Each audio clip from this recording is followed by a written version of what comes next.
For centuries, humans controlled the Earth, creating a virus that provided intelligence to apes.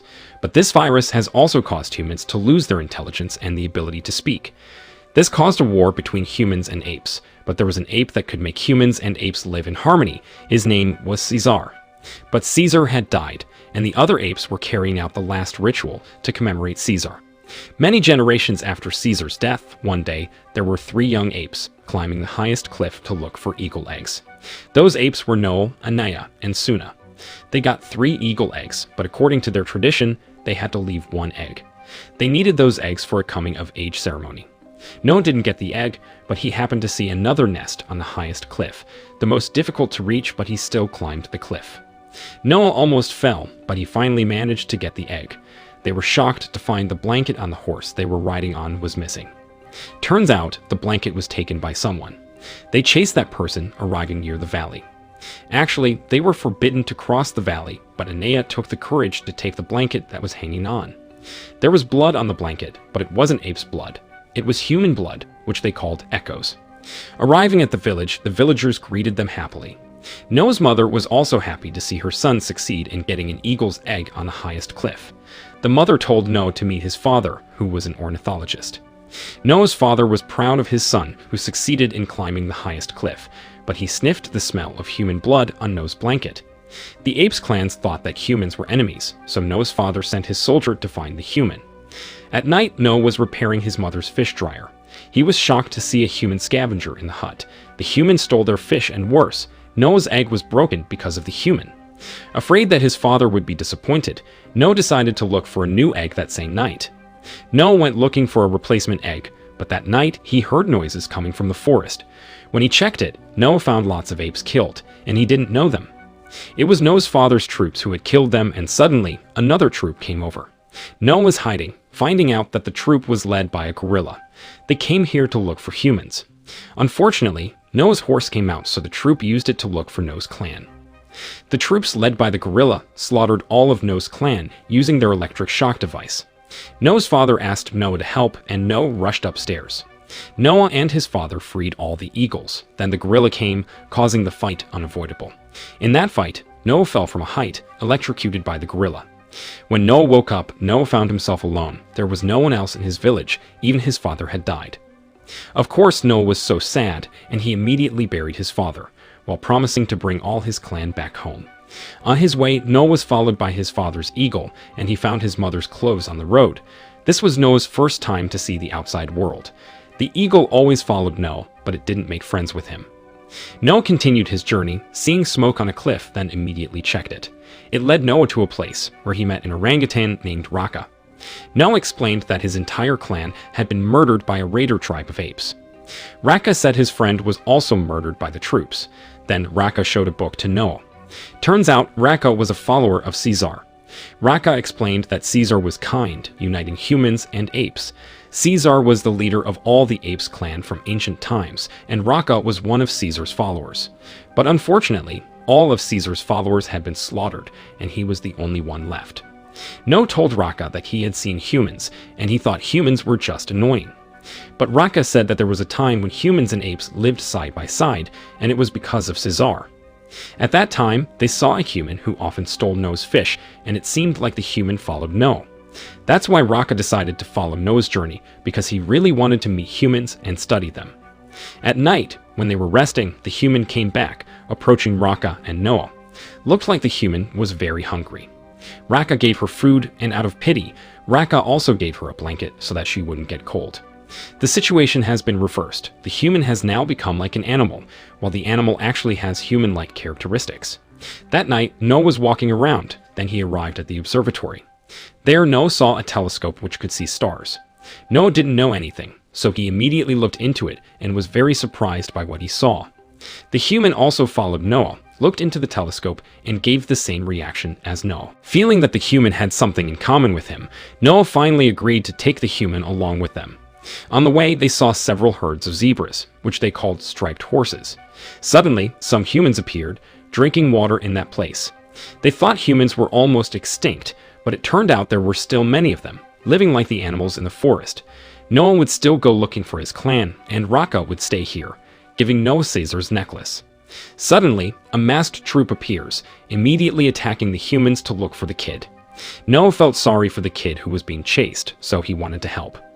The kid entered the wheat field, so the gorilla sent his troops to surround the field. Suddenly, the kid shouted. With Raka's help, they were able to get away from the raiders. Managing to escape, Noah and Raka were surprised because the kid could talk, even shouting Noah's name. She said that her name was May. She said that there were some humans who could talk like her, but they were all murdered by the raiders. All this time, May was silent because she had to protect herself. Noah was annoyed because May should have been honest from the start if she could talk, but in the end, Noah was kind enough to give her his mother's blanket. At night, Noah was repairing electric batons. They then continued their journey and arrived at a bridge over a very fast river. When they wanted to cross, they were suddenly ambushed by the gorilla and his troops, so the fight could not be avoided anymore. May fell, and Raka helped her. Unfortunately, Raka was swept away into the river, and Noah also lost in the fight. In the end, Noah and May were caught by the gorilla, taken to a place where there were lots of apes. The shipwreck was the place where all the monkeys were gathered. There, Noah reunited with his mother, Anaya, and Suna. On the other hand, May was taken to a room containing a lot of human belongings. It turned out that the room belonged to a man named Trevathan, a human who has allied himself with the apes and served Proximus, Ape King. May hated Trevathan because he allied with the Ape clan. Turns out, May didn't like the Ape clan. This is Proximus, the current Ape King. He kidnapped apes from various clans and made them his subordinates. Proximus was very obsessed with Caesar. He even thought that he was Caesar, so he called himself Proximus the Czar. Proximus ordered the apes to open a gate in that place. It was thought that there was something very valuable in it. They had been trying for months, but till now, they still couldn't open it. That's why they brought May to this place. Trevathan wanted May to open the place. Meanwhile, Noah talked to Suna. That's when Noah was called by Proximus to go to his room. May and Trevathan were also there, and now Anea was Proximus' personal assistant. Proximus conveyed his vision of wanting to evolve the apes to be strong like ancient humans who could do everything, such as flying and other skills. Proximus believed that behind the gate they could gain knowledge. However, May said it was impossible for them to open that gate. But Proximus' stupid subordinates actually killed all May's friends, even though they could have taken them prisoner so they could dig up more information. At this time, May was the only one left, so, like it or not, May had to open it. Besides, Proximus also wanted to work with Noah, because he knew that Noah was a smart monkey. Proximus tried to talk to Noah, saying that his aim in taking hostage all the 8 clans is to make their kingdom. They were unable to trust humans, and he knew that May actually came here to take something behind the gate. It was something that could make humans smart and strong. Noah's mother gave up on this situation because they couldn't do anything in Proximus' place. That's when Noah's father's eagle came over, making Noah encourage himself to fight Proximus and free his clan. That night, Noah came to May's room, wanting to know what she was really looking for in this place. May asked Noah for help so she could take the object inside the gate, and it was something that could make humans smart and able to talk again. May also told the history of why apes became smart and could talk, and it was because the human-made virus. Because Noah didn't like Proximus' dictatorship, he finally wanted to help May getting the book, and also destroying the place. Noah took Suna and Anea to help him climb the cliff, because to enter that place, they had to climb a steep cliff. Initially, they prepared explosives, then they placed several explosives in the dam so that it would flood the place when it was blown up later.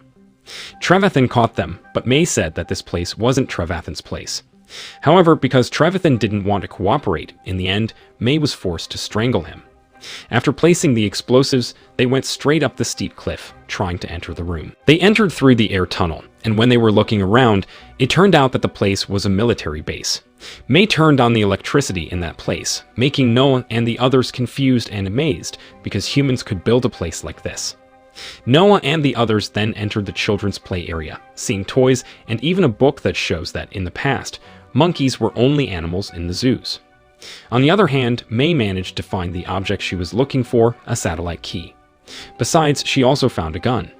After that, they immediately went out, passing through various tanks. May would open this door, and when that happened, Noah had to run to look for his clan.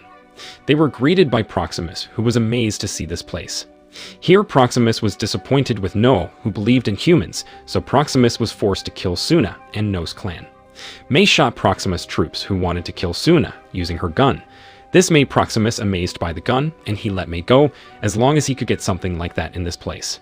May didn't want Proximus to misuse human weapons, so she decided to blow up the bomb, causing the place to flood. Water began to flood the place, and with great difficulty, Noah and his clan ran to save themselves to the top of that place. Noah led his clan to go out through the air tunnel. At that time, the gorilla came after Noah, so a fight broke out between them. Noah was clever enough, so he was able to outwit the gorilla, making him get stuck in the water. Finally, Noah managed to get out and was greeted by his clan. However, Proximus was also there. Proximus was annoyed, so he beat Noah continuously. He said that Noah wouldn't be able to destroy his kingdom. Proximus told Noah to wake up as a fellow ape, so that he could fight Noah fairly. Noah sang the song, summoning the eagle. It made all of Noah's clans sing along, making the eagles came attack Proximus. In the end, Proximus died, falling into the sea, and Noah has now succeeded in becoming a leader, replacing his father. Noah managed to bring all his friends back home, and they could live happily again. May came to say goodbye to Noah, and Noah finally found out that humans don't want to share the world with the apes. Noah also said that he would rebuild the planet of Ape. They would be much stronger, but still have compassion. If Raka were here, he would definitely tell us how Caesar overcame this and made humans and apes live in harmony. May was moved and gave up her intention to shoot Noah. Noah then gave Caesar's necklace to her, and May finally left. Noah went to take Suna to a place they had never been to. On the other hand, May took the key to a laboratory headquarters where humans lived. Turns out there were still many intelligent people who survived the virus, but they couldn't do anything because the communication device no longer existed. That's why they used the key to turn on the satellite, looking for a signal. Finally, there were other humans who responded to them, and they were also looking for other survivors. On the other hand, Noah took Suna to a telescope to look at the star he saw before. The end.